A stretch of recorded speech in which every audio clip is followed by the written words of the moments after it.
আমন্ত্রণ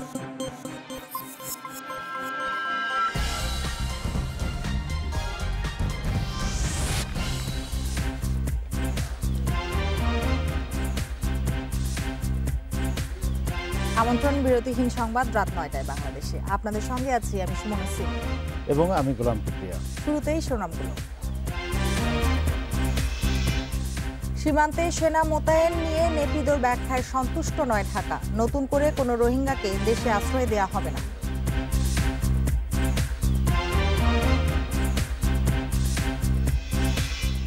মজুদ থাকার পরেও পেঁয়াজের দাম বাড়ায় ক্ষুব্ধ ক্রেতারা। বাংলাদেশে ঢোকার অনুমতি পেল স্থলবন্দরের ভারতীয় পেঁয়াজের ট্রাক।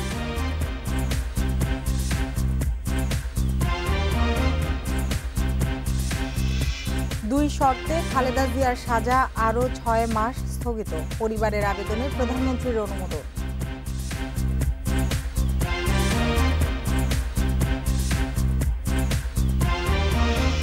বলছিলাম শিরোনামগুলো, এবার বলবো পুরো খবর। না জানিয়ে সীমান্তে সেনা বাড়ানোয় মিয়ানমারের প্রতি অসন্তুষ্ট বাংলাদেশ। পররাষ্ট্র প্রতিমন্ত্রী শাহরিয়ার আলম জানান, সন্ত্রাস বিরোধী অভিযানকে যুক্তি হিসেবে দাঁড় করালেও নেপিদোর ব্যাখ্যায় স্পষ্ট নয়।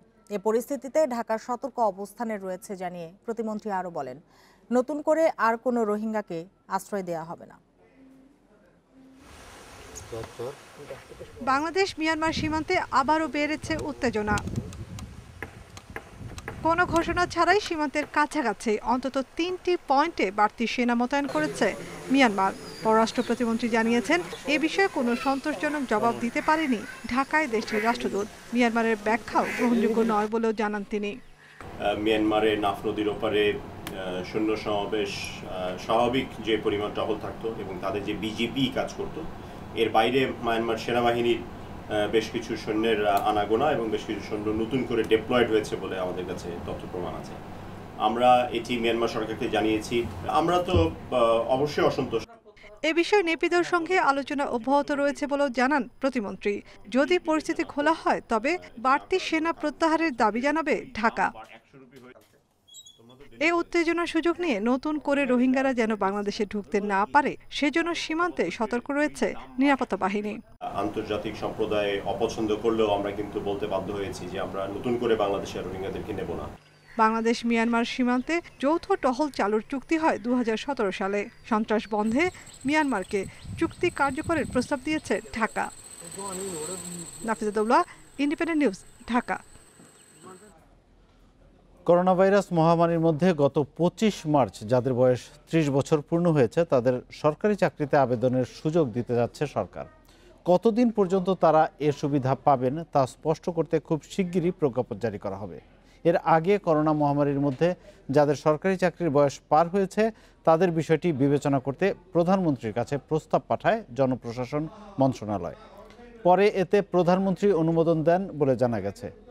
২৫ মার্চ যাদের বয়স ৩০ বছর পার হয়েছে তাদের কত মাস পর্যন্ত সরকারি চাকরিতে আবেদনের সুযোগ দেওয়া হবে তা জনপ্রশাসন মন্ত্রণালয় প্রজ্ঞাপনের মাধ্যমে নির্ধারণ করবে। দেশে করোনার বিস্তার বাড়তে থাকায় ২৬ মার্চ থেকে টানা ৬৬ দিন সাধারণ ছুটির মধ্যে কোনো নিয়োগ বিজ্ঞপ্তি প্রকাশ করেনি সরকারি কর্ম কমিশন পিএসসি।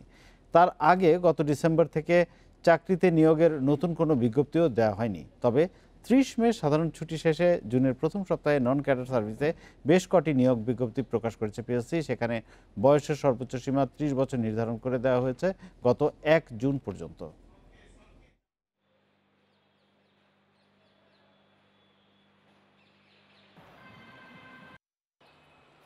যেহেতু এই আমাদের কোভিড পরিস্থিতিতে একটু বঞ্চিত হয়েছে, সেক্ষেত্রে 25শে মার্চে আমরা লিখবো যে 25শে মার্চে বয়স 30 বছর হতে হবে। হ্যাঁ, প্রজ্ঞাপনটা এটা গেলে সবাই একটুখানি অন্তত বয়সটা শেষ হয়ে গেছে তারা একটা সুযোগ, আবার একটা সুযোগ অন্তত তারা পাবে।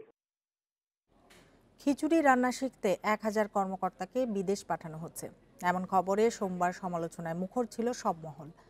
অনেকে বিপুল পরিমাণ অর্থের অপচয়ের দিকটিও তুলে ধরেন। তবে প্রাথমিক ও গণশিক্ষা মন্ত্রণালয়ের দাবি, খিচুড়ি রান্না নয়, বাচ্চাদের জন্য স্বাস্থ্যসম্মতভাবে খাবার পরিবেশনের ব্যবস্থাপনা দেখতেই বিদেশে পাঠানোর প্রস্তাব করা হয়েছে কর্মকর্তাদের। তবে এ ধরনের প্রশিক্ষণকে অযৌক্তিক বলছেন বিশেষজ্ঞরা। প্রাথমিক বিদ্যালয়ে স্কুল ফিডিং পলিসির অংশ হিসেবে 19,296 কোটি টাকার একটি প্রকল্প পরিকল্পনা কমিশনে দেয়।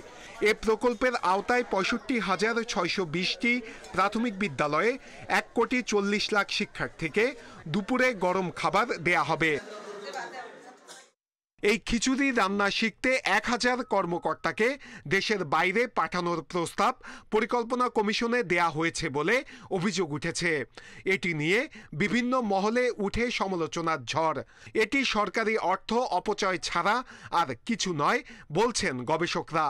প্রাথমিক শিক্ষা পর্যায়ে মিড ডে মিল হিসাবে খিচুড়ি রান্না করা শেখার জন্য বিদেশে যেতে হবে, এটি একটা হাস্যকর অবাস্তব প্রস্তাব।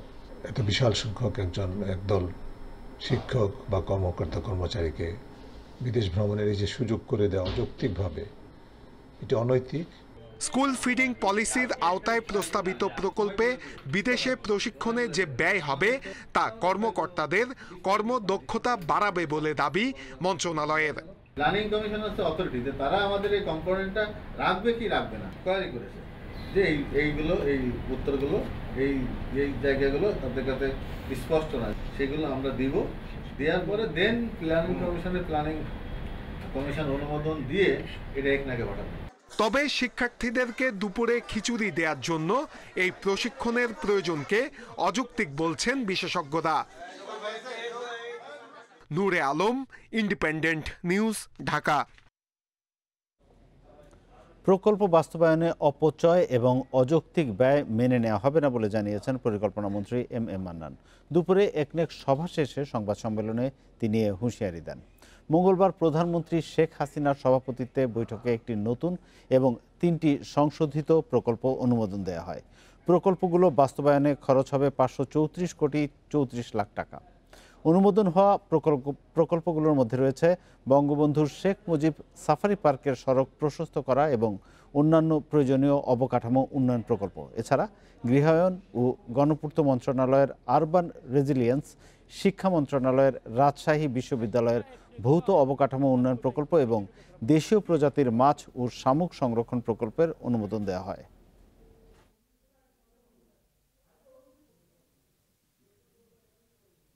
চারটি প্রকল্প যেটা অনুমোদন করে নিয়ে আসলাম, টোটাল কিউমুলেটিভ ব্যয় 3টা রিভাইজ হয়ে বেড়েছে। কিউমুলেটিভ ব্যয় টোটাল হলো 534 কোটি 34 লক্ষ টাকা। সচিব পর্যায়ে সবাই সব পর্যায়ে না, সচিব তারা অনেক কাজ করে, নিশ্চয়ই তারা বুঝেন, আপনারা বুঝেন, আমরাও বুঝি। যেটা দৃশ্যত গ্রহণযোগ্য নয় এটাকে আমরা মানব না। That's all. নিজ বাসায় অবস্থান করে চিকিৎসা গ্রহণ এবং বিদেশে না যাওয়ার শর্তে খালেদা জিয়ার সাজা আরও 6 মাস স্থগিত করেছে সরকার। এ নিয়ে মোট 1 বছর কারাগারের বাইরে থাকার সুযোগ মিলল বিএনপি চেয়ারপারসনের। তার পরিবারের আবেদনে মঙ্গলবার প্রধানমন্ত্রী অনুমোদন দেওয়ার পরপরই এ সংক্রান্ত প্রজ্ঞাপন জারি করে স্বরাষ্ট্র মন্ত্রণালয়। ফলে আগামী বছরের 25 মার্চ পর্যন্ত মুক্ত থাকবেন খালেদা জিয়া। দুর্নীতির 2 মামলায় 17 বছরের দণ্ড নিয়ে কারাগারে ছিলেন বিএনপি চেয়ারপারসন খালেদা জিয়া। পরিবারের আবেদনের পরিপ্রেক্ষিতে সরকারের নির্বাহী আদেশে গত 25 মার্চ খালেদা জিয়াকে মুক্তি দেয়া হয়, যার মেয়াদ শেষ হচ্ছে 24 সেপ্টেম্বর। এমন পরিস্থিতিতে সাজা স্থগিতের মেয়াদ বাড়াতে গত মাসে স্বরাষ্ট্র মন্ত্রণালয়ে আবেদন করে তার পরিবার। চিকিৎসার কারণ দেখিয়ে এই আবেদন করেন খালেদা জিয়ার ছোট ভাই শামীম ইস্কান্দার। আবেদনে উন্নত চিকিৎসার জন্য কোনো শর্ত আরোপ না করারও অনুরোধ জানানো হয়। তবে সাজা স্থগিতের মেয়াদ বাড়িয়ে স্বরাষ্ট্র মন্ত্রণালয়ের জারি করা প্রজ্ঞাপনে 2টি শর্ত উল্লেখ করা হয়েছে। সচিবালয়ে স্বরাষ্ট্রমন্ত্রী জানান, মানবিক দিক বিবেচনা করে খালেদা জিয়ার সাজা স্থগিতের মেয়াদ বাড়িয়েছেন প্রধানমন্ত্রী। আইন মন্ত্রণালয় থেকে ব্যাখ্যা নিয়ে আমি মাননীয় প্রধানমন্ত্রীর কাছে প্রেরণ করেছিলাম। মাননীয় প্রধানমন্ত্রী সদাশয় বিবেচনা করেছেন যে আগে আরও 6 মাস, যেই মেয়াদকাল আরও 6 মাস বৃদ্ধি করে দিয়েছেন। শর্ত মেনে বাসায় থেকেই খালেদা জিয়াকে চিকিৎসা নিতে হবে বলেও জানান স্বরাষ্ট্রমন্ত্রী। তিনি তো এখনো জেলে বন্দী, শুধু তিনি অবস্থানটা বাসায় অবস্থান করছেন। তিনি ঢাকাস্থ নিজ বাসায় থেকে চিকিৎসা গ্রহণ করবেন, চিকিৎসা সেবা গ্রহণ করবেন। উক্ত সময় তিনি দেশের বাহিরে গমন করতে পারবেন। 2018-র 8 ফেব্রুয়ারি থেকে কারাগারে ছিলেন খালেদা জিয়া।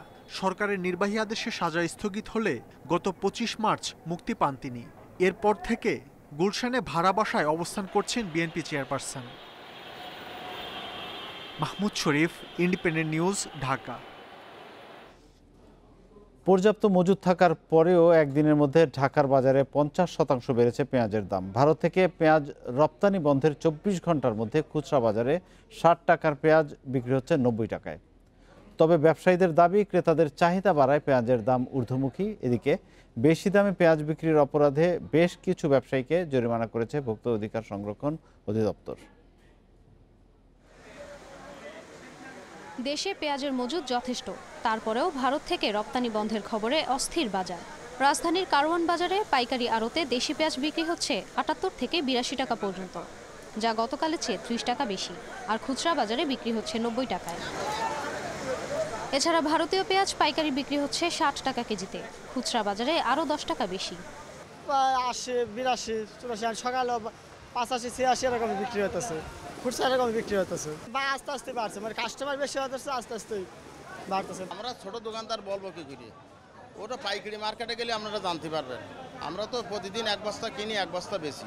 পেঁয়াজের লাগামহীন দাম বৃদ্ধিতে হিমশিম খাচ্ছেন ক্রেতারা, তাই বাজার তদারকি বাড়ানোর দাবি জানালেন তারা। আমরা এত দামে তো কিনতে পাচ্ছি না, এটা আমাদের সরকারের দৃষ্টি দেওয়া উচিত যে এইভাবে ওরা সিন্ডিকেট করে সব দোকানে 90 টাকা করে রেখে দিচ্ছে। এদিকে পেঁয়াজের বাজারে দাম নিয়ন্ত্রণে সকাল থেকে মাঠে নামে ভোক্তা অধিকার সংরক্ষণ অধিদপ্তর। শ্যামবাজারে অতিরিক্ত দামে পেঁয়াজ বিক্রির অপরাধে আলী ট্রেডার্স, পবিত্র ভান্ডার, পপুলার ট্রেডার্স সহ বেশ কয়েকটি প্রতিষ্ঠানকে জরিমানা করা হয়। 3টি প্রতিষ্ঠানে আমরা দেখলাম যে পূর্বের ক্রয়কৃত মূল্য ছিল কম, অথচ সেই কম মূল্যে ক্রয় করে আজকে অনেক বেশি রেটে তারা বিক্রি করছে। ফলে এই অনৈতিক চর্চাকে আমরা বন্ধ করার জন্য আমরা উদাত্ত আহ্বান জানাচ্ছি।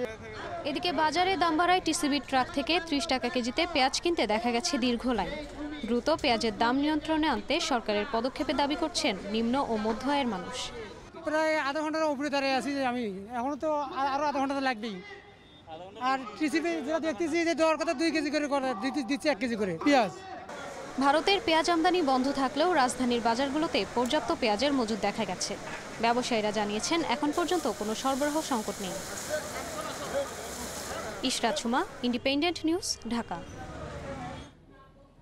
এদিকে একদিনের মধ্যেই দেশের বেশিরভাগ জেলায় বেড়েছে পেঁয়াজের দাম। বাজারে 2 ধরনের পেঁয়াজের দামই কেজিতে 30 থেকে 35 টাকা বেড়েছে। আবার কোথাও কোথাও মোকামে মিলছে না পেঁয়াজ। অভিযোগ রয়েছে মজুদ করে দাম বাড়াচ্ছেন ব্যবসায়ীরা। পূর্ব ঘোষণা ছাড়াই 14 সেপ্টেম্বর পেঁয়াজ রপ্তানি বন্ধের ঘোষণা দেয় ভারত। এর পরপরই দেশের বাজারে এর দাম বাড়িয়ে দিতে থাকে ব্যবসায়ীরা। আগের কম দামে কেনা পেঁয়াজ এই সুযোগে দাম বাড়ানো হয়। এক রাতেই কেজিতে 35 টাকা বেড়ে যায় দাম। বেনাপোলে পর্যাপ্ত মজুদ থাকার পরও পরবর্তীতে বেশি দামে বিক্রির লোভে অনেকে বাজার থেকে সরিয়ে ফেলে পেঁয়াজ। এতে হঠাৎ করে দেখা দেয় সংকট, লাফিয়ে দাম বাড়তে থাকে। পেঁয়াজ কিনতে আসলাম, গতকাল ছিল 40 টাকা, আর সেই পেঁয়াজ আজ 60 টাকা। একদিনে 20 টাকা বাড়ে কি করে? পেঁয়াজ আছে, পেঁয়াজ আছে কিন্তু বিক্রি হবে না, 2-3 দিন পরে বিক্রি হবে। এখন আমরা কিনতে পারছি না, তাহলে পেঁয়াজ বিক্রি হবে। এদিকে স্থলবন্দরের আমদানিকারকরা বলছেন এখন পর্যন্ত যে পরিমাণে পেঁয়াজ আমদানি হয়েছে তাতে হুট করে দাম বাড়ার কোনো কারণ নেই। স্থানীয় ব্যবসায়ীরা কৃত্রিম সংকট তৈরি করছেন। এটা হলো ইন্ডিয়ান গভর্নমেন্ট, ইন্ডিয়ান বাজার স্থিতিশীল টাকা ছাড়ছে। আমাদের যে $300 করে মাল, এই মাল হতো সেইটা এখন ওরা করেছে $750। বগুড়াতেও পাইকারিতে 25 টাকা বেড়েছে পেঁয়াজের দাম, আর খুচরায় 35 টাকা বেড়ে বিক্রি হচ্ছে 85 থেকে 90 টাকায়। ব্যবসায়ীরা বলছেন রপ্তানি বন্ধের খবরেই দাম বেড়েছে। তবে এবার যে পরিমাণ দেশি পেঁয়াজ উৎপাদন হয়েছে তাতে এত দাম বাড়ার কথা নয় বলছেন তারা। কাঁচামালে কখনো সিন্ডিকেট হয় না, দেশিতে প্রচুর পেঁয়াজ আছে আমাদের দেশে, কিন্তু এবার দেশি পেঁয়াজ পর্যাপ্ত পরিমাণে হয়েছে। রপ্তানি বন্ধের খবরে দেশের অন্যতম পেঁয়াজ উৎপাদনকারী এলাকা ঝিনাইদহের শৈলকুপা উপজেলায় একদিনে মন প্রতি দাম বেড়েছে 1000 টাকা থেকে 1300 টাকা পর্যন্ত। এই উপজেলায় এখনও চাষি ও ব্যবসায়ীদের ঘরে পেঁয়াজ মজুদ আছে। বাজারে দাম আরও বাড়বে এ আশায় চাষিরা পেঁয়াজ ধরে রেখেছেন বলছেন ব্যবসায়ীরা। এছাড়া নীলফামারী, লক্ষ্মীপুর, কুষ্টিয়া, দিনাজপুর সহ দেশের বিভিন্ন জেলায় বেড়েছে পেঁয়াজের দাম। ইফাতারা, ইন্ডিপেন্ডেন্ট নিউজ। এদিকে ভারতকে পেঁয়াজ রপ্তানি বন্ধের সিদ্ধান্ত তুলে নেওয়ার আহ্বান জানিয়েছেন বাংলাদেশের পররাষ্ট্র প্রতিমন্ত্রী শাহরিয়ার আলম। কোনো ঘোষণা ছাড়া দেশটি পেঁয়াজ রপ্তানি বন্ধ করার ক্ষোভ জানান প্রতিমন্ত্রী। লিখিত যে কথাটি ছিল যে ভারত অব্যাহতভাবে বাংলাদেশে পেঁয়াজ রপ্তানি করবে এবং ভারতের পররাষ্ট্র মন্ত্রণালয় যদি এই ধরনের কোনো পরিবর্তন থাকে আমাদেরকে আগে জানিয়ে দেবে, এরকম একটা আন্ডারস্ট্যান্ডিংয়ের মধ্যে আছে একটা বন্ধুপ্রতিম রাষ্ট্র হিসাবে। আমরা তাদেরকে খুব দ্রুত সময়ের মধ্যে এই সিদ্ধান্তটি প্রত্যাহারের জন্য অনুরোধ জানিয়েছি। এদিকে ভারতের বিভিন্ন স্থলবন্দরে অপেক্ষমান পেঁয়াজের ট্রাক বাংলাদেশে ঢোকার অনুমতি দিয়েছে ভারত সরকার। তবে এজন্য বর্ধিত দাম চাইছেন ভারতীয় রপ্তানিকারকরা। এ বিষয়ে বিস্তারিত জানাতে বেনাপোল স্থলবন্দর থেকে আমাদের সঙ্গে যুক্ত আছেন সহকর্মী এম এ রহিম। রহিম, ভারতীয় পেঁয়াজের কোনো ট্রাক কি এ পর্যন্ত বেনাপোল দিয়ে বাংলাদেশে প্রবেশ করেছে? আর পেঁয়াজের দাম নির্ধারণে কি জটিলতা সৃষ্টি হয়েছে? আমরা জানতে পারলাম যে বেশি দাম চাচ্ছে ভারতীয় ব্যবসায়ীরা। আপনি জানেন বাংলাদেশে যেমন বন্যা সহ বাজারে পেঁয়াজের সরবরাহ কমে যাওয়ার কারণে স্থানীয় বাজারগুলোতে পেঁয়াজের দাম বেড়ে যায়। অর্থাৎ গত এক সপ্তাহের ব্যবধানে বাংলাদেশের বিভিন্ন বাজারে পেঁয়াজের দাম 5 থেকে 10 টাকা কেজিতে বাড়তে শুরু করে। সেই একই অবস্থা ভারতে বিরাজ করে। ভারতের বিভিন্ন প্রদেশে আমরা বাংলাদেশের স্থলবন্দরে আসা ট্রাক ড্রাইভারের সাথে আমরা যেটা কথা বলেছি, তারা আমাদেরকে যেটা জানিয়েছেন, বিভিন্ন প্রদেশে হঠাৎ করে বন্যার কারণে বাজারগুলোতে পেঁয়াজের ঘাটতি থাকায় তাদের বাজারে পেঁয়াজের দামটা অনেক বেড়ে যায়। এই বাজারে পেঁয়াজের দাম স্থিতিশীল রাখতে বা পেঁয়াজের দাম সহনশীল পর্যায়ে রাখতে ভারত সরকার অর্থাৎ ন্যাফেড, ভারতের সংশ্লিষ্ট বাণিজ্য মন্ত্রণালয় বাংলাদেশে পেঁয়াজ রপ্তানিতে নিষেধাজ্ঞা একটি নির্দেশনা জারি করে, যেখানে $250 থেকে বাড়িয়ে $750 নিচে বাংলাদেশে পেঁয়াজ রপ্তানি করবেন এমন একটি সিদ্ধান্ত আছে, যেটা ভারতের ওপরে পেট্রাপোল বন্দরে কর্মরত C&F এজেন্ট ও আমদানি রপ্তানির সাথে সংশ্লিষ্ট আমাদেরকে যেটা জানিয়েছেন। আমি আজকে কথা বলেছি বেনাপোল স্থল বন্দরের উপপরিচালক আব্দুল জলিলের সাথে। তিনি আমাকে যেটা জানিয়েছেন যে গতকালের পর থেকে বেনাপোল স্থল বন্দরে কোনো আমদানিবাহী ট্রাক ঢোকেনি, শুধুমাত্র 3টি ট্রাক সকালে বেনাপোল বন্দরে ঢুকেছে। এরপর থেকে কোনো ট্রাক বেনাপোল বন্দরে ঢোকেনি। তবে সরকারি কোনো নির্দেশনা তারা এখন পর্যন্ত পায়নি। আজকে আমি কথা বলেছি, তিনি আমাকে যেটা জানিয়েছেন পর্যাপ্ত এখানে শেড ইয়ার্ড মজুদ আছে। ভারত থেকে কোনো পণ্যবাহী ট্রাক বেনাপোলে ঢুকলে। রহিম, একটা বিষয় জানতে চাই, এই যে যেই ট্রাক পেঁয়াজ ভর্তি ট্রাকগুলো এখন ওই পারে আটকে আছেন, এই যে হঠাৎ করে ভারতের আকস্মিক পেঁয়াজ রপ্তানির বন্ধের সিদ্ধান্তের পর সেগুলো প্রবেশের একটা অনুমতি দেওয়া হয়েছে এমন একটি তথ্য আমরা পেয়েছিলাম। তো তারপরে আজকে বিকেলে বা সন্ধ্যার পরে কি পেঁয়াজবাহী কোনো ট্রাক প্রবেশ করেনি বাংলাদেশে? আপনি জানেন আমি এই ব্যাপারে এখানে বন্দর সংশ্লিষ্ট রপ্তানি সংশ্লিষ্টের সাথে আমি কথা বলেছি। এখানে রিয়েল এন্টারপ্রাইজ ও এখানে স্টাফ অ্যাসোসিয়েশনের সাধারণ সম্পাদক আমি সাজিদুর রহমানের সাথে কথা বলেছি। তিনি আমাকে যেটা জানিয়েছেন যে ভারত সরকার একটি নির্দেশনা দিয়েছে যে ভারতের অংশে অর্থাৎ ভারত বন্দরগুলোতে যেমন ভারতের ধোয়াডাঙ্গা সীমান্ত ও বেনাপোলের অপরজিতে পেট্রাপোল সীমান্তে যে ট্রাকগুলো দাঁড়িয়ে আছে, ভারত তাদের একটি যে কত পরিমাণ ট্রাক এখানে দাঁড়িয়ে আছে তার একটি নির্দেশনা বা তাদের একটি লিস্ট ভারত কর্তৃপক্ষ চেয়েছে, যেখানে পরবর্তীতে তারা এই $750 এগুলো রপ্তানি করবে কিনা বা পূর্বের রেটে এলসিকে তো কোনো রপ্তানি করবে কিনা এমন একটি ঘটনা তাদেরকে দিয়েছে। আমি এটা জানতে পেরেছি যে আমাদের কলকাতার রানাঘাটে 3টি ওয়াগানে প্রায় 126টি র্যাক ওখানে দণ্ডায়মান আছে। অপরদিকে আমাদের পেট্রাপোলে 5 ট্রাক এখানে দাঁড়িয়ে আছে। অপরদিকে ভোমরা সীমান্তে 237 ট্রাক পণ্য বাংলাদেশে পরিবেশের অপেক্ষায় আছে। আমি রপ্তানি সংশ্লিষ্ট তারা যেটা জানিয়েছেন যে হয়তো ভারতের কর্তৃপক্ষের এই সিদ্ধান্তের পরে 2-1 দিনের মধ্যে এই পেঁয়াজগুলো বন্দরে ঢুকতে পারে। তবে পূর্বের রেটে না বর্তমান রেটে ঢুকবে এ বিষয়ে তারা স্পষ্ট করে আমাদেরকে জানাতে পারে। রহিম, আপনাকে অনেক ধন্যবাদ যুক্ত থাকার জন্য। দুর্গাপূজা উপলক্ষে ভারতে ইলিশ রপ্তানির দ্বিতীয় চালানে পাঠানো হলো 12 টন ইলিশ। এর আগে সোমবার প্রথম চালানে 41 টন ইলিশ পাঠানো হয়েছিল। এ নিয়ে দুদিনে ভারতের রপ্তানি হলো 53 টন ইলিশ। মৎস্য পরিদর্শক আসওয়াদুল আলম জানান, প্রতি কেজি ইলিশের রপ্তানি মূল্য ধরা হয়েছে $10.06। পর্যায়ক্রমে চুক্তি অনুযায়ী প্রায় 1,500 টন ইলিশের চালান ভারতে রপ্তানি করা হবে। বৃহস্পতিবার বাণিজ্য মন্ত্রণালয় 5টি রপ্তানিকারক প্রতিষ্ঠানকে মাছ রপ্তানির অনুমতি দেয়। এর আগে গত বছর পশ্চিমবঙ্গে 500 টন ইলিশ রপ্তানি করা হয়েছিল।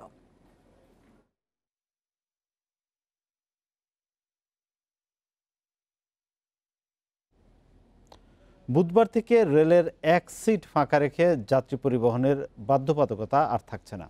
আসন সংখ্যার শতভাগ যাত্রী নিয়েই চলাচল করতে পারবে ট্রেন। দুপুরে এ সংক্রান্ত একটি বিজ্ঞপ্তি প্রকাশ করেছে রেল মন্ত্রণালয়। টিকিটের ক্ষেত্রে 50% টিকিট অনলাইনে আর বাকি টিকিট পাওয়া যাবে আগের মতো কাউন্টারে। তবে করোনা স্বাস্থ্যবিধি যেমন মাস্ক এবং স্যানিটাইজার ব্যবহার সহ অন্যান্য নির্দেশনা আগের মতোই থাকছে বলে জানানো হয়েছে বিজ্ঞপ্তিতে। করোনা ভাইরাসের বিস্তার রোধে গত মার্চের শেষে অন্যান্য পরিবহনের মতো ট্রেন চলাচলও বন্ধ করে দেওয়া হয়। প্রায় 2 মাস বন্ধের পর 31 মে শুরু হয় যাত্রীবাহী ট্রেন চলাচল। তবে সব ট্রেন চলাচল করছিল অর্ধেক যাত্রী নিয়ে, আর কাউন্টারের পরিবর্তে টিকিট কাটতে হচ্ছিল অনলাইনে।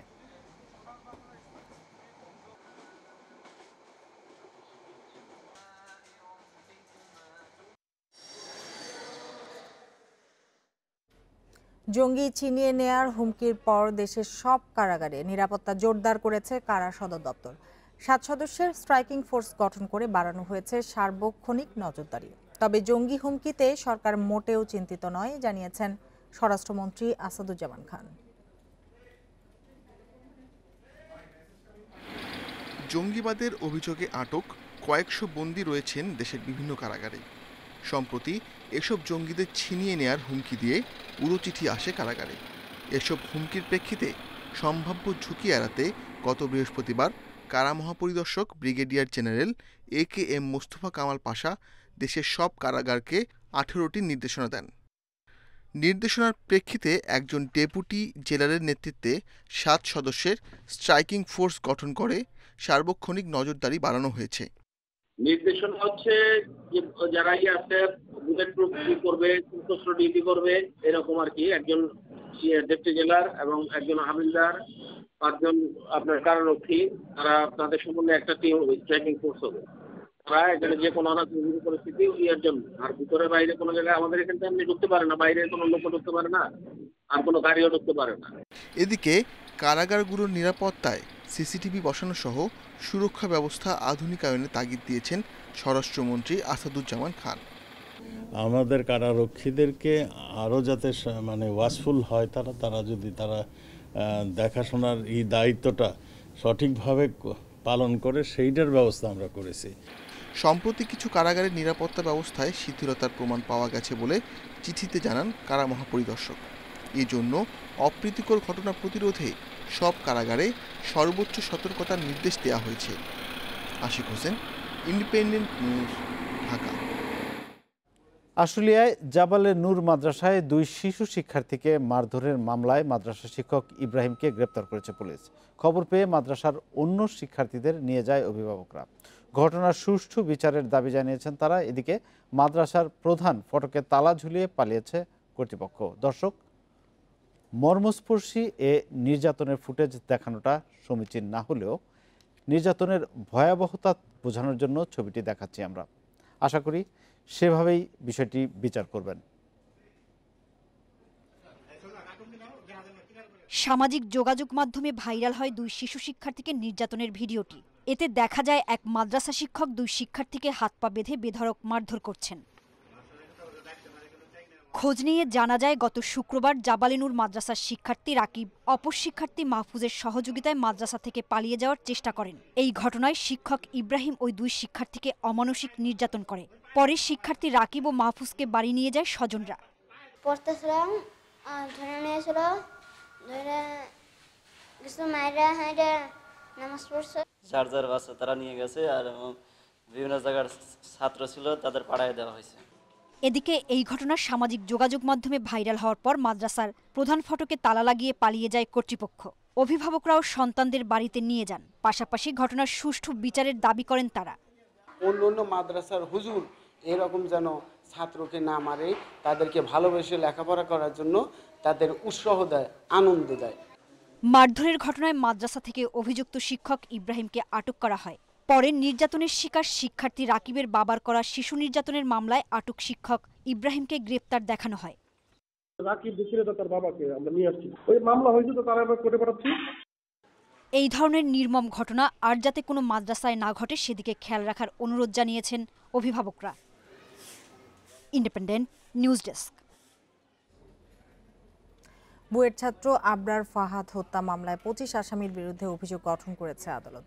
আসামিদের অব্যাহতির আবেদন খারিজ করে ঢাকার দ্রুত বিচার ট্রাইব্যুনাল 1-এর বিচারক আবু জাফর মোহাম্মদ কামরুজ্জামান মঙ্গলবার এই আদেশ দেন। এর মধ্য দিয়ে শুরু হলো আলোচিত এ মামলার আনুষ্ঠানিক বিচার। গত বছরের ৬ অক্টোবর বুয়েটের শেরেবাংলা হলে ইলেকট্রিক্যাল অ্যান্ড ইলেকট্রনিক ইঞ্জিনিয়ারিং বিভাগের দ্বিতীয় বর্ষের ছাত্র আবরার ফাহাদকে শিবির সন্দেহে পিটিয়ে হত্যা করা হয়। এ ঘটনায় চকবাজার থানায় ফাহাদের বাবার করা মামলায় ২৫ বুয়েট শিক্ষার্থীর বিরুদ্ধে অভিযোগপত্র দেয় পুলিশ। আসামিদের মধ্যে ২২ জন কারাগারে, পলাতক ৩ জন। স্বীকারোক্তিমূলক জবানবন্দি দিয়েছেন ৮ আসামি। মঙ্গলবার বেলা 11:30টায় কারাবন্দী ২২ আসামিকে নেওয়া হয় আদালতে। আসামিদের বিরুদ্ধে আদালত অভিযোগ পড়ে শোনালে তারা নিজেদের নির্দোষ দাবি করে ন্যায় বিচার চান। পরে ৩০২, ১০৯ ও ১১৪ ধারায় ২৫ আসামির বিরুদ্ধে অভিযোগ গঠনের আদেশ দেয় দ্রুতবিচার tribunal ১। Special public prosecutor Mosharraf Hossain Kajal জানান, অভিযুক্তদের বিরুদ্ধে পরিকল্পিত হত্যার অভিযোগ গঠন হয়েছে। এরা পূর্ব পরিকল্পিতভাবে পরিকল্পনা করে ষড়যন্ত্র করে যে ঘটনার তারা সংগঠিত করেছে সেইটাই মাননীয় আদালত লিখেছেন। মারার পরে তারা সরানোর চেষ্টা করেছে এবং কারা কারা উপস্থিত ছিল সেগুলো প্রমাণ করার জন্য আমরা ভিডিও ফুটেজের ব্যবস্থা মাননীয় তদন্তকারী কর্মকর্তা করেছেন। আমরা মনে করি সেগুলো আমরা হাজির করতে পারবো। সাক্ষ্য গ্রহণের দিন পেছাতে আসামিপক্ষ আবেদন করলেও তা নামঞ্জুর করেন আদালত। আসামিপক্ষ জামিন আবেদনের শুনানি করেনি। এ মৃত্যু অনিচ্ছাকৃত দাবি করে ন্যায় বিচার পাওয়ার আশা প্রকাশ করেন আসামিপক্ষের আইনজীবীরা। মাননীয় আদালতের কাছে আমরা 7 দিন সময় চেয়েছিলাম, কিন্তু মাননীয় আদালত আমাদের এই আদেশটা শুনলেন না। বাদী মামলার ঘটনা তারিখ বললেন 6 থেকে 7 তারিখ, কিন্তু মাননীয় আদালত আমাদেরকে আছে চার্জ করলেন 4 থেকে 5 তারিখের ঘটনার কথা বলে, যেটা এজাহারে ছিল না। এটা পরিকল্পিত হত্যাকাণ্ড ছিল না এবং এটা হত্যা করার উদ্দেশ্যে যারাই করছে এই আসামিরা করে নাই বলে আমি দাবি করছি। অভিযোগ গঠনের আদেশে ট্রাইব্যুনাল ২০ সেপ্টেম্বর থেকে ১ অক্টোবর পর্যন্ত প্রতি কার্যদিবসে সাক্ষ্য গ্রহণ করা হবে বলে জানান। মামলায় তদন্ত কর্মকর্তা সহ ৬০ জনকে সাক্ষী করা হয়েছে। একই সঙ্গে পলাতক ৩ আসামির জন্য আইনজীবী নিয়োগ দিয়েছে ট্রাইব্যুনাল। জান্নাতুল ফেরদাউস তানভি, ইন্ডিপেন্ডেন্ট নিউজ, ঢাকা। এবার খেলার খবর, তবে তার আগে জানাবো শিরোনামগুলো। শ্রীলঙ্কা সফরের ভাগ্য নির্ধারণ হতে পারে কাল। সিরিজ নিয়ে অনিশ্চয়তার প্রভাব নেই প্রস্তুতিতে।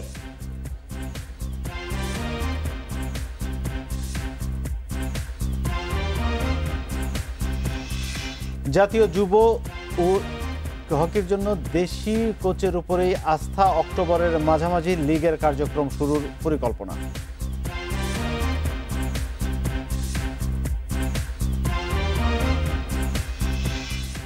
কোয়ারেন্টিন ইস্যুতে শ্রীলঙ্কার শর্তে সফরে যেতে রাজি নয় বিসিবি। এখন লঙ্কান বোর্ডের কাছ থেকে উত্তরের অপেক্ষা। লঙ্কা বাংলা সিরিজের ভাগ্য নির্ধারিত হতে পারে বুধবার। সফর নিয়ে বিসিবির শক্ত অবস্থানকে স্বাগত জানিয়েছেন ক্রিকেটাররা।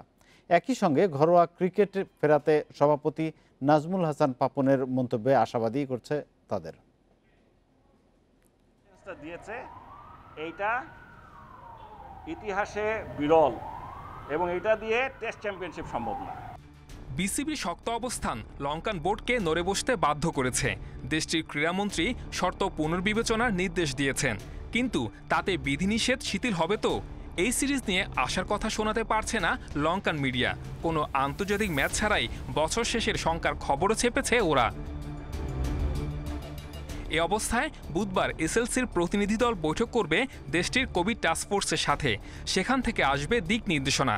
তারপরই হয়তো পাল্টা জবাব পেয়ে যাবে বিসিবি।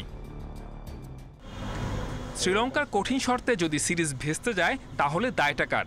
বিসিবি শক্ত অবস্থানের পক্ষে মত ক্রিকেটারদের। জাতীয় দলের শ্রীলঙ্কা সফর হলেও ভালো, আর না হলে অবশ্যই এই শর্তগুলোর কারণে হবে না। তো আমার অবস্থা একদমই স্পষ্ট, যদি সফর হয় তাহলে বাংলাদেশ ক্রিকেটের জন্য খুবই ভালো, তবে এতগুলো শর্ত মেনে এই সফর করার কোনো প্রয়োজন আছে বলে আমি মনে করি না। আপনি 3টা টেস্ট ম্যাচ খেলতে যাচ্ছেন, সেখানে গিয়ে যদি প্র্যাকটিস ম্যাচ খেলতে না পারেন, ভালোভাবে প্র্যাকটিস না করতে পারেন, তাহলে কিন্তু রেজাল্ট করা সম্ভব নয়। সেই ক্ষেত্রে পাপনমার সাথে আমি পুরোপুরি একমত। শ্রীলঙ্কা সফর না হলে ফাঁকা সময়ের জন্য বিকল্প ভেবে রেখেছে বিসিবি। দ্রুতই ফিরবে ঘরোয়া ক্রিকেট, সেই আশ্বাস দিয়েছেন বোর্ড প্রধান। তাতে সুযোগ তৈরি হচ্ছে জাতীয় দলের বাইরে থাকা ক্রিকেটারদের। ঢাকা প্রিমিয়ার লিগটা যে বন্ধ হয়ে আছে 1 রাউন্ড হওয়ার পর থেকেই, আমাদেরও অনেক দিনের দাবি ছিল যে ক্রিকেটকে যদি ফেরানো হয় ঢাকা প্রিমিয়ার লিগ দিয়েই যেন ফেরানো হয়। আমরা যারা জাতীয় দলে এই মুহূর্তে নেই, আমরা সবাই খুব অধীর আগ্রহ অপেক্ষা করছি কবে ঘরোয়া ক্রিকেট শুরু হবে। একে তো খেলা হচ্ছে না, পাশাপাশি আর্থিক ব্যাপারটা তো রয়েছে। ক্রিকেটারদের সংগঠন কোয়াবো বিসিবির উদ্যোগে আশার আলো দেখছে। নিজেদের মধ্যে আলাপ সেরে শিগগিরই ঘরোয়া ক্রিকেট ফেরানোর রূপরেখা তৈরি করবে তারা। Saiful Majumdar, independent news. অনিশ্চিত শ্রীলঙ্কা সফর, কিন্তু টাইগারদের প্রস্তুতিতে নেই তার প্রভাব। কোচিং স্টাফ যোগ দেয়ায় বরং অনুশীলনে আরও সিরিয়াস তামিম মুশফিকরা। অ্যাকশনে পরিবর্তন এবং আগামী চ্যালেঞ্জ নিয়ে কথা বলেছেন তাইজুল ইসলাম। জানিয়েছেন 3 ফরম্যাটে নিয়মিত হওয়ার পরীক্ষায় সফল হতে চান তিনি। কঠিন শর্তে অসম্ভব শ্রীলঙ্কা সফর। এখন লঙ্কান বোর্ডের উত্তরের অপেক্ষায় বিসিবি। সিরিজ নিয়ে অনিশ্চয়তায় আছে অস্বস্তি, কিন্তু তার প্রভাব নেই টাইগারদের প্রস্তুতিতে। কোচিং স্টাফ যোগ দেয়ায় গতি এসেছে অনুশীলনে। নেট সেশনে তামিম মুশফিকদের সাথে কাজ করেছেন হেড কোচ রাসেল ডোমিঙ্গো। পাশাপাশি ফিটনেসের কী অবস্থা তাও পরখ করে নিয়েছেন। বিরতির পর স্কিল ফিটনেসে কতটা উন্নতি এসেছে, কোথায় আনা গেছে পরিবর্তন, তার ধারণা দিয়েছেন তাইজুল। টেস্ট স্পেশালিস্ট ট্যাগ ভুলে 3 ফরম্যাটের চ্যালেঞ্জ নিচ্ছেন এই বাঁহাতি। আমার যে আগের অ্যাকশনটা ছিল, আসলে জায়গায় জায়গায় বল করাটা অনেক সুবিধা ছিল, বাট ওই অ্যাকশনটাতে 3 ফরম্যাটটা কন্টিনিউ করাটা ডিফিকাল্ট। বিভিন্ন দিক চিন্তা করে, বলের বাউন্সের দিক চিন্তা করে, বা বল ওভার স্পিনের কথা চিন্তা করে, বা বিভিন্ন ভেরিয়েশনের কথা চিন্তা করে আর কি অ্যাকশনটা চেঞ্জ করা। বোলিং অ্যাকশনে ভেটরির ছাপ, এই পরিবর্তনের নেপথ্যের কারিগরও তিনি। নতুনত্বের সঙ্গে অভ্যস্ত হয়ে উঠেছেন এরই মধ্যে। ধীরে ধীরে বেড়েছে আত্মবিশ্বাস। নতুন অ্যাকশনে সব ফরম্যাটে নিয়মিত হতে চান তাইজুল। এই অ্যাকশন নিয়ে আমি কাজ করছি, ব্যাটিংয়ে ব্যাটসম্যানদেরকে এখন বলও করতেছি। তো আশা করি আল্লাহর রহমতে আমার মানে শরীরের সাথে অ্যাকশনটা এখন মানে অ্যাডজাস্ট হয়ে গেছে। তো আমার এখন 2 আওয়ার্স বোলিং করতেও কোনো সমস্যা হচ্ছে না। পরিবর্তিত অ্যাকশনে তাইজুলকে দেখা যাবে শ্রীলঙ্কায়, কিন্তু সফরই তো এখন শঙ্কার মুখে। Kamrul Hasnat, independent News, Dhaka. অবশেষে লিগ শুরুর বিষয়ে নড়েচড়ে বসেছে হকি ফেডারেশন। অক্টোবরের মাঝামাঝি দলবদল করার পরিকল্পনা, এজন্য ক্লাবগুলোকে চিঠি দেওয়া হয়েছে। জাতীয় দলের জন্য মাহবুব হারুন আর যুব দলের কোচ হিসেবে মামুনুর রশিদকে নিয়োগ দিয়েছে ফেডারেশন। মার্চে চ্যাম্পিয়ন্স ট্রফির আয়োজনে উপস্থিত থাকতে সম্মত হয়েছেন মালয়েশিয়ার রাজা সুলতান আবদুল্লাহ। কার্যনির্বাহী কমিটির সভা শেষে এসব জানিয়েছেন ফেডারেশন সভাপতি। মাঠে নেই খেলা, ফেডারেশনের সাধারণ সম্পাদকের ক্যাসিনো কাণ্ড, এমন অবস্থায় স্থবির দেশের হকি। দ্রুততম সময় সংকট কাটাতে সভায় বসেছিল কার্যনির্বাহী কমিটি। প্রায় 4 ঘন্টার সভা শেষে ফেডারেশন সভাপতি জানিয়েছেন, জাতীয় দল ও যুব দলের দায়িত্বে 2 জন দেশি কোচকে নিয়োগ দেওয়ার সিদ্ধান্ত হয়েছে। জানুয়ারিতে যুব এশিয়া কাপ ও মার্চে চ্যাম্পিয়ন্স ট্রফির জন্য প্রস্তুতিও শুরু করতে চায় ফেডারেশন। কোভিড সিচুয়েশনটা আরও ভালো হয়, তখন ওখানে শিফট করা হবে। কিন্তু যেহেতু ট্রাফটা বিমান বাহিনীতে নাই, এই জন্য আমরা সপ্তাহে কিছু সময় ওখানেও কাটাবো, যে ট্রাফের উপরে প্র্যাকটিস করবো। এটা হবে কি আমাদের 3 থেকে 4 দিন হয়তো চাহিদা মোতাবেক। বঙ্গবন্ধুর নামে যে এই খেলা দুটো আমরা করব, জাতির পিতার জন্মশতবার্ষিকী উদযাপন উপলক্ষে, এটা বিশাল তাৎপর্যপূর্ণ জিনিস। এটা খুবই গুরুত্বপূর্ণ আরও কারণে, যে আমরা যদি এখানে অন্তপক্ষে 4র্থ পজিশনে থাকতে পারি, আমরা কিন্তু ওয়ার্ল্ড কাপেও যেতে পারবো। 2 বছর মাঠে না গড়ানো প্রিমিয়ার লিগ শুরুর বিষয়ে অবশেষে তোড়জোড় ফেডারেশনের। অক্টোবরের মাঝামাঝি দলবদল শুরু করার পরিকল্পনা, সে লক্ষ্যে ক্লাবগুলোকে চিঠিও দেওয়া হয়েছে। আমরা ক্লাবগুলোর সাথে যোগাযোগ করছি, তাদের মধ্যে ইচ্ছা আছে লিগটাকে দ্রুততম সময়ের মধ্যে করা। এখানে কিছু কিছু সিচুয়েশন আছে যে অনেকগুলো ক্লাব কিন্তু বন্ধ অবস্থায় আছে। তবে স্যার প্রত্যেকটা ক্লাবের ম্যানেজমেন্টের সাথে আমাদেরকে দায়িত্ব দিয়েছেন কথা বলার জন্য, এবং প্রয়োজনে স্যার নিজেও কথা বলবেন। সভায় আলোচনা হয়েছে ক্যাসিনো কাণ্ডে বিতর্কিত মোমিনুল হক সাইদকে নিয়ে। গঠনতন্ত্র অনুযায়ী সাধারণ সম্পাদক পদে তার আর থাকার সুযোগ নেই, জানিয়েছে ফেডারেশন। তবে নিজের বৈধতা চ্যালেঞ্জ করে হাইকোর্টে ফেডারেশনের বিরুদ্ধে রিট জারি করেছেন সাইদ। এখন হাইকোর্টের রায়ে সাধারণ সম্পাদক ইস্যু ফয়সালা হবে, জানিয়েছে federation. Abidur Rahman, independent News, Dhaka. US open শেষ হবার 1 সপ্তাহ বাদেই আরও একটি গ্র্যান্ড স্লাম। ফ্রেঞ্চ ওপেন শুরু হবে 21 সেপ্টেম্বর। স্বল্প প্রস্তুতিতে নিতে হচ্ছে ক্লে কোর্টের চ্যালেঞ্জ। করোনা ঝুঁকির জেরে ইউএস ওপেনে না থাকা নাদাল, রোলা গারোই সাফল্য পেতে মরিয়া। অন্যদিকে ফ্ল্যাশিং মিডোসের বিতর্ক ভুলে খেলায় মনোযোগ জকোভিচের। সীমিত দর্শক নিয়ে ফ্রেঞ্চ ওপেন কতটা রং ছড়ায় তার অপেক্ষা টেনিস প্রেমীদের। ইউএস ওপেন শেষ হতে না হতেই ফ্রেঞ্চ ওপেনের প্রহর গোনা শুরু। এক সপ্তাহ কম সময়ের মধ্যে টেনিস তারকাদের আবার কঠোর পরীক্ষা। হার্ড কোর্টের পর এবার ক্লে কোর্টের লড়াই। 21 সেপ্টেম্বর ফ্রেঞ্চ ওপেন কোর্টে গড়াবে। ইউএস ওপেন দর্শক শূন্য গ্যালারিতে হলেও ফ্রেঞ্চ ওপেনে থাকছে সীমিত দর্শক। রোলাঁ গারোর টেনিস উৎসব তাই করোনাকে চ্যালেঞ্জ জানাচ্ছে। শেষ মুহূর্তের প্রস্তুতিতে ব্যস্ত আয়োজকরা। এবারে তারকা ঘাটতি থাকার কথা নয়। Clay king Rafael Nadal record আরও সমৃদ্ধ করতে মুখিয়ে লাল দুর্গে টানা তৃতীয় আর 10 নম্বর গ্র্যান্ড স্লাম জমাতে চাইছেন শোকেসে। বিরতির পর প্রত্যাবর্তনের প্রস্তুতির মঞ্চ ইতালিয়ান ওপেন। করোনা মহামারী পুরো পৃথিবীর চিত্রই বদলে দিয়েছে। টেনিসও এর বাইরে নয়। টেনিস আমার জীবনের গুরুত্বপূর্ণ অংশ। ইতালিয়ান ওপেন বিশ্বের অন্যতম সেরা টুর্নামেন্ট। এই আসরের মাধ্যমে ফিরতে পেরে আমি খুবই আনন্দিত।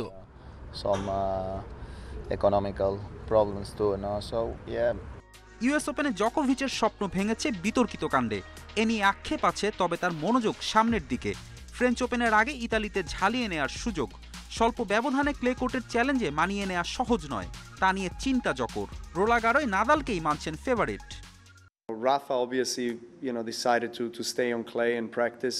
রাফা ইউএস ওপেনে খেলেননি, ক্লে কোর্টেই প্র্যাকটিস করে যাচ্ছেন। ও যদি অনেকদিন অনুশীলনের বাইরে থাকে, তারপরও যে কোনো ক্লে টুর্নামেন্টে 1 নম্বর ফেভারিট হয়ে থাকবে, কারণ ও রাফা। টানা 286 সপ্তাহ র্যাঙ্কিংয়ের শীর্ষে থাকা পিট সাম্প্রাসকে টপকানোর অপেক্ষা জকোভিচের। ফেডেরারের 310 সপ্তাহ রেকর্ডেও চোখ আছে সার্বিয়ান তারকার। ফেরদৌস ইসলাম, ইন্ডিপেন্ডেন্ট নিউজ। আর এই ছিল খেলার খবরে। এবার অন্যান্য প্রসঙ্গ।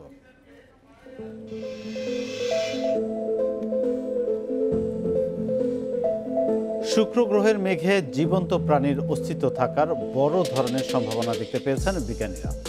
গ্রহটিতে ফসফিন নামে একটি গ্যাসের উপস্থিতি শনাক্তের পর এমনটি ভাবছেন জ্যোতির্বিজ্ঞানীরা।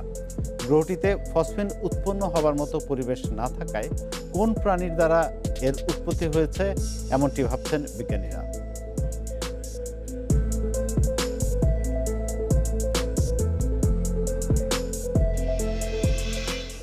এ নিয়ে প্রতিবেদনটি থাকছে সংবাদের শেষ অংশে। যাচ্ছি পরের খবরে। দেশে করোনায় আরও 43 জনের মৃত্যু হয়েছে। এদের মধ্যে 36 জন পুরুষ আর নারী 7 জন। এ নিয়ে সারা দেশে করোনায় মোট প্রাণহানি হল 4802 জনের। মঙ্গলবার স্বাস্থ্য অধিদপ্তরের বিজ্ঞপ্তিতে জানানো হয়, একদিনে দেশের 94 পরীক্ষাগারে সংগ্রহ করা হয়েছে 14,648 নমুনা। পরীক্ষা হয়েছে 14,050টির। এর মধ্যে করোনা শনাক্ত হয়েছে 1,724 জনের। পরীক্ষা বিবেচনায় শনাক্তের হার 12.27%। এ নিয়ে দেশে মোট করোনা আক্রান্তের সংখ্যা দাঁড়ালো 3,41,056 জনে। এদিকে একদিনে সুস্থ হয়েছেন 2,439 জন। মোট সুস্থ হলেন 2,45,594 জন। সুস্থতার হার 72.01%।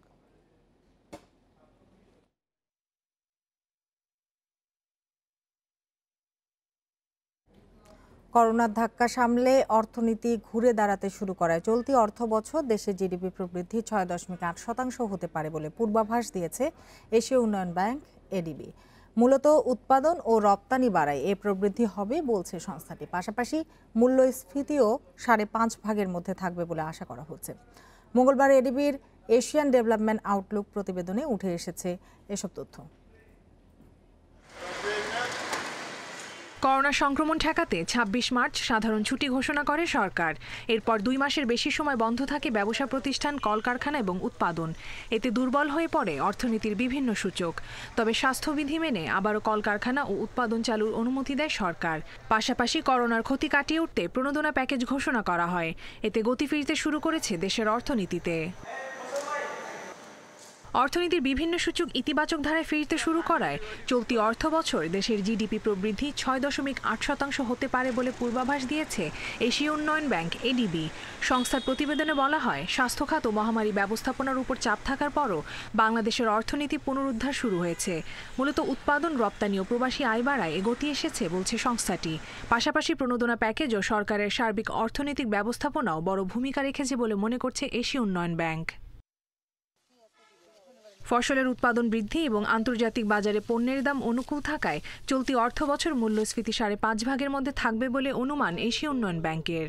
একদিকে ইনফ্লেশন কম রেখে public investment at the same time আপনার পাবলিক যে এক্সপেন্ডিচার সেগুলোকে প্রোডাক্টিভ খাতের দিকে ধাবিত করা, সেটা একটা বড় বিষয়। এবং এর সাথে সাথে ওভারঅল রেভিনিউ এক্সপেন্ডিচারের একটা ভারসাম্য এবং এনি গ্যাপ সেটা এক্সটার্নাল কম্পিটিটিভ ফাইন্যান্সিং, কম্পিটিটিভ প্রাইসের ফাইন্যান্সিং এর মাধ্যমে ম্যানেজ করা, সেটা একটা বড় ব্যাপার হবে। সরকারের উচিত হবে প্রবৃদ্ধিজনিত যে কর্মকাণ্ড সেটি হয়তো সরকার চালিয়ে যাবেন, কিন্তু অসমতার সৃষ্টির যে জায়গাটি সেটি যাতে কমে আসে, সীমিত আসে, বিশেষ করে ক্ষুদ্র মাঝারি উদ্যোগ, সেবা খাতের উদ্যোগ, অপ্রাতিষ্ঠানিক খাতে কর্মরত বিভিন্ন প্রতিষ্ঠান, সেই জায়গাতে কিভাবে তাদেরকে সচল করা যায় সেই ধরনের কর্মকাণ্ড নেওয়া।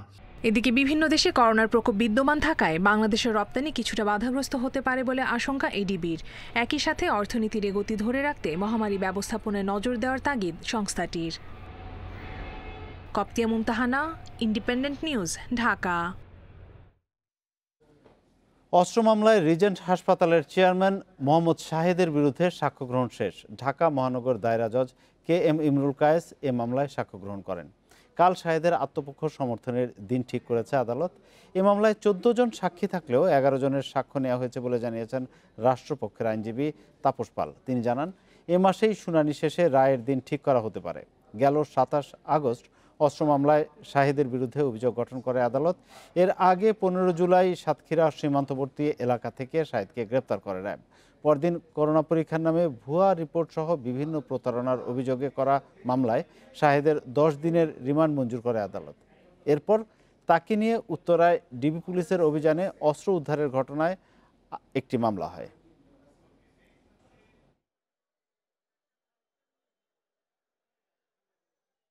আবারও চীনের বিরুদ্ধে সীমান্ত চুক্তি লঙ্ঘন ও লাদাখ এলাকায় সেনা বাড়ানোর অভিযোগ তুলেছে ভারত। লোকসভায় মঙ্গলবার প্রতিরক্ষা মন্ত্রী রাজনাথ সিং বলেন, যে কোনো সমস্যা মোকাবিলায় প্রস্তুত রয়েছে নয়াদিল্লি।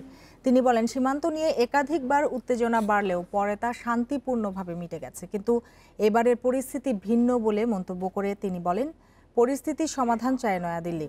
যদিও এ বিষয়ে চীনের পক্ষ থেকে এখনও কোনো প্রতিক্রিয়া আসেনি। এর আগে রাশিয়ার মস্কোতে চীনের প্রতিরক্ষা মন্ত্রীর সঙ্গে বৈঠকে দুপক্ষই আলোচনার মাধ্যমে সমাধানে একমত হয়। মে মাস থেকে লাদাখ সীমান্তে মুখোমুখি অবস্থানে দুদেশের সেনারা জুনে প্রাণঘাতী সংঘাতের পর সেপ্টেম্বরে নিয়ন্ত্রণ রেখায় পাল্টাপাল্টি গুলির অভিযোগ ওঠে।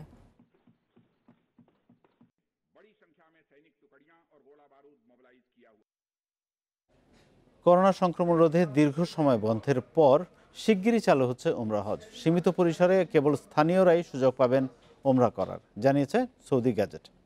তাদের প্রতিবেদনে বলা হয়েছে, স্বাস্থ্য পরীক্ষার সনদসহ কর্তৃপক্ষের বেশ কিছু শর্ত পূরণকারীরা শিগগিরই ওমরা পালনের সুযোগ পাবেন।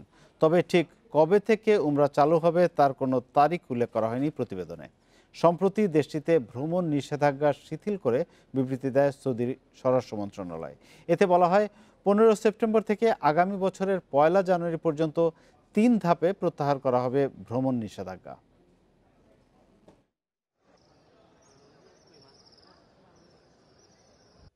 শুক্র গ্রহের মেঘে জীবন্ত প্রাণীর অস্তিত্ব থাকার বড় ধরনের সম্ভাবনা দেখতে পেয়েছেন বিজ্ঞানীরা।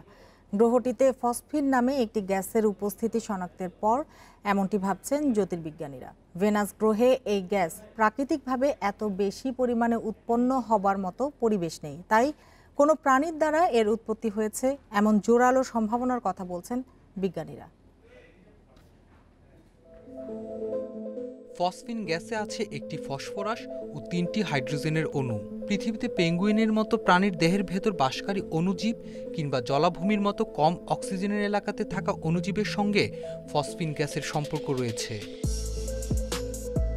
পৃথিবীর রসায়নাগারে কিংবা কারখানায় ফসফিন গ্যাস তৈরি করা গেলেও শুক্র গ্রহে নেই শিল্প কারখানা, পেঙ্গুইনের মতো প্রাণী কিংবা উচ্চ চাপ ও তাপ। গ্রহটির পৃষ্ঠ থেকে 50 কিলোমিটার উঁচুতে এত বেশি পরিমাণে গ্যাস কিভাবে এলো, সেই প্রশ্নের উত্তর খুঁজছেন বিজ্ঞানীরা। এটা ভীষণ গুরুত্বপূর্ণ। যদি এটা ফসফিনই হয় তবে তার মানে এটাই দাঁড়ায় যে এর পেছনে প্রাণ আছে, তার মানে আমরা একা নই।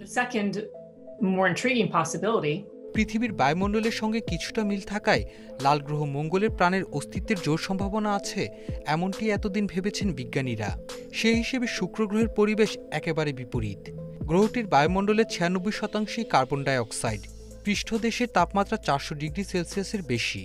এই পর্যন্ত গ্রহটিতে অবতরণ করা মহাকাশযানের সবগুলোই কয়েক মিনিটের মধ্যে অকার্যকর হয়ে গেছে। শুক্র গ্রহে প্রাণ আছে কিনা তা এখনো নিশ্চিত নই, কেবল ধারণা করছি সেখানকার মেঘে প্রাণ থাকতেও পারে। যদিও শুক্র গ্রহের আবহাওয়ায় প্রাণের টিকে থাকা অসম্ভব।